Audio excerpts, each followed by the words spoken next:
guys, this is our last video for chapter 1. This one's on moles. Make sure before you start that you have a calculator on hand because you're going to need one. And just so you know, we're going to do moles now for elements, and then later in chapter 4, we'll cover moles again, but for compounds.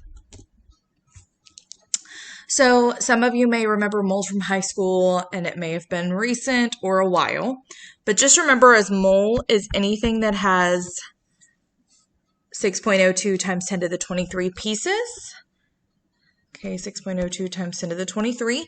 It could be of any type of unit. It doesn't matter. Like if we have a mole of marbles, that means I have 6.02 times 10 to the 23 marbles. If I have a mole of sand, I have 6.02 times 10 to the 23 pieces of sand.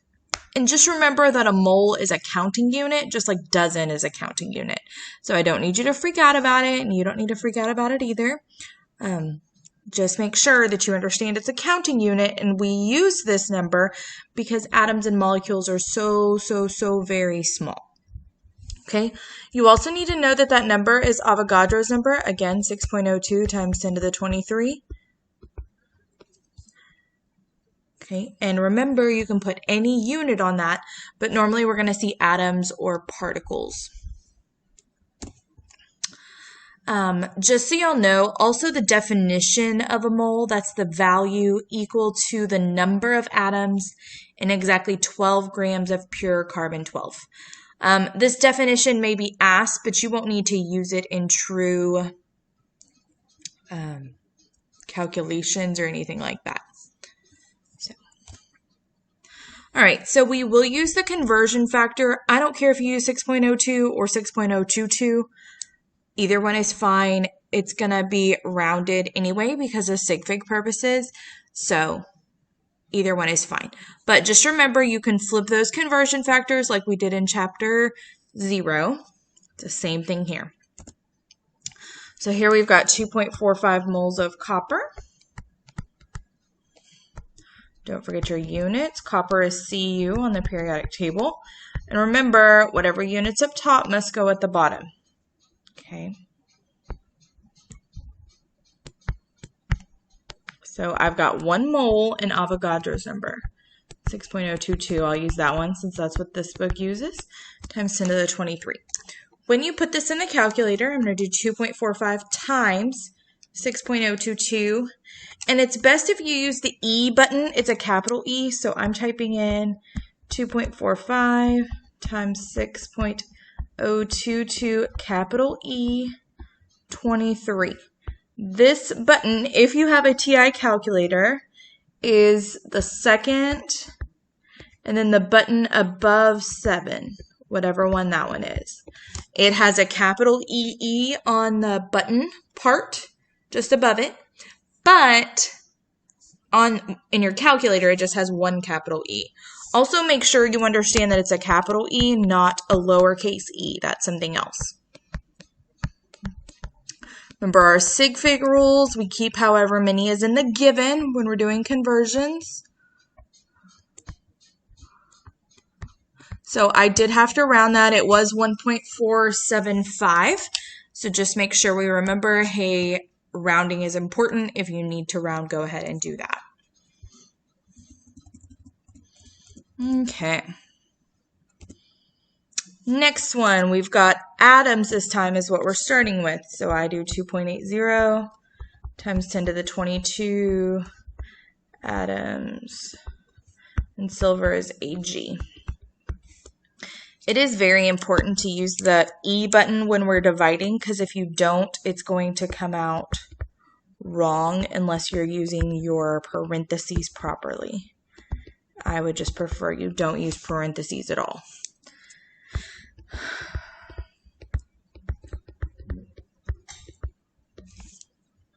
Also remember, so 2.8 E22 divided by 6.022 E23.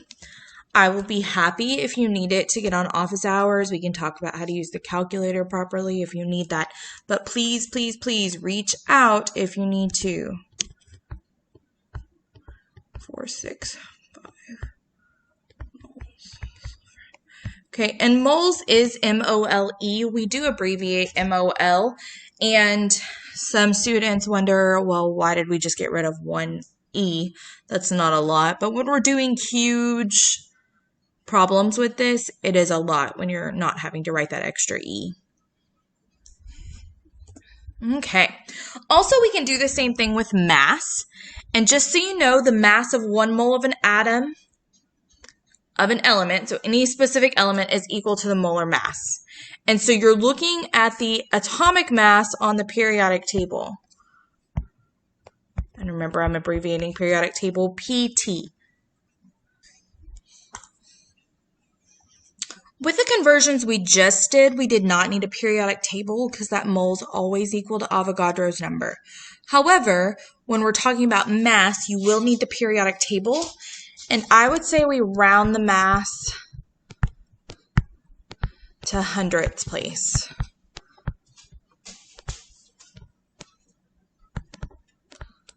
Or 2 after the decimal. I'm not sure if I spelled that right. I'm sorry if I didn't, but it'll be all right. Hundredths place. I think there's probably an extra D in there.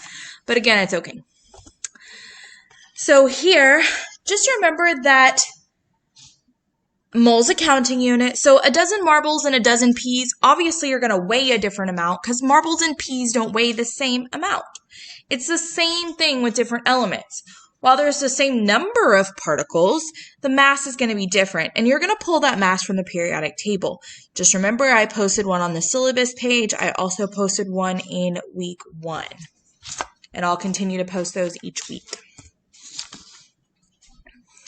So here, we can say that 12.01 grams of carbon are equal to 1 mole of carbon, and then we can use either conversion factor. So 12.01 grams is 1 mole, or 1 mole is 12.01 grams. Okay, either work. You can flip conversion factors either way that you need to. So here's our first example. Calculate the amount of carbon in moles that's contained in 0.0265 grams of pencil lead. And notice it tells you that pencil lead is pure graphite, which is a form of carbon. So that means grams of carbon has to go on top, and we're looking for moles of carbon. So again, from the periodic table, we're going to 2 after the decimal.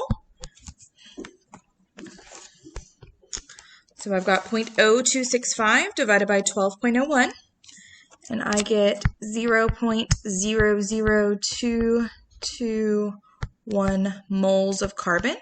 You can also say, if you wanted it in scientific notation, 2.21 times 10 to the negative 3 moles of carbon.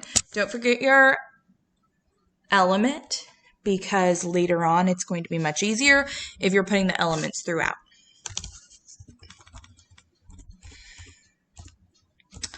All right, let's do one more. Calculate the amount of copper in moles of our 35.8 grams of pure copper.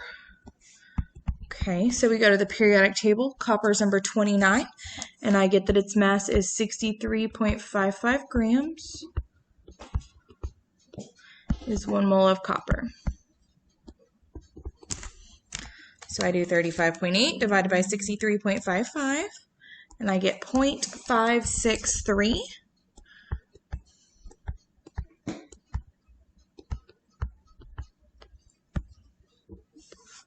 And don't forget your units cancel. As long as they cancel, you should be good. All right, we can also go from mass to atoms or from atoms to mass. I do want you to keep in mind that moles is in the middle. You cannot skip this step. Okay, so here we've got mass, and we want to know how many copper atoms. So I've got mass, I've got atoms. Just remember that a mole is equal to Avogadro's number. But also a mole is equal to the molar mass. So here I've got mass and atoms, so I'm going to have to use both of these conversion factors. And again, we're doing copper. We just did copper. Remember, at 63.55. Okay, so the way we know that we need to keep going at this step is that it's not asking for moles of copper, it's asking for atoms of copper. So I've got to go one more step. So mole of copper is atoms of copper.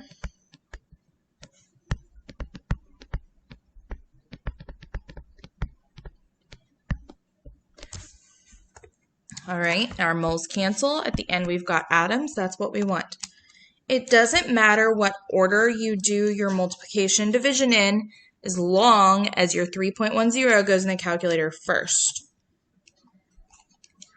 Okay, and I get 2.94 times 10 to the 22 atoms. Okay, also keep in mind, sometimes students forget to do the times 10 to the. Also, we don't write E. I understand that your calculator, depending on what kind, may say E. And if you have a graphing calculator, it probably does. But we do not write E for times 10. We write times 10 to the. Okay. One more example. This one's a little bit more complicated, but it's not horrible. So we've got 1.3 carats. It wants atoms, and it also gives us a carat to gram conversion. So I've got 1.3 carats, and 1 carat is 0.2 grams. Remember, this is carbon, so I do 12.01 grams of carbon. It's 1 mole. And 1 mole of carbon is that Avogadro's number.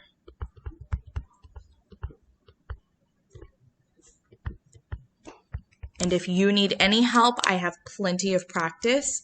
So if that is you, please reach out and let me know. Hey, Professor Cope, I really need more practice on moles. I'm not good at them. Can you send me something? And I will be happy to send something over. So I got 1.3 times 10 to the 22 atoms of copper. Sorry, my handwriting gets a little bad when it's at the bottom of the screen. Again, though, let me know if you need help, okay? There's one more. This one is going the other way, so I do want to go ahead and do this one because it's just a little different. As long as you understand how to do conversions, you're really going to be quite good at chemistry. If you don't, though, you're going to be in trouble. So I need to make sure you get this, okay? Okay, and tungsten is W. So because I've got atoms on top, atoms has to go on bottom, and mole goes here. And remember, every time you see atoms, you've got that Avogadro's number. It wanted mass, so 1 mole of W is 183.85 grams.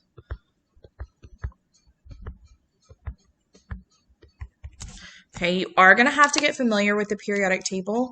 In my high school class, that's one of the first quizzes we do, is making sure they know what the elements are. So you will need to make sure you're familiar with it, because that can't be the thing that slows you down on a test or a quiz, okay?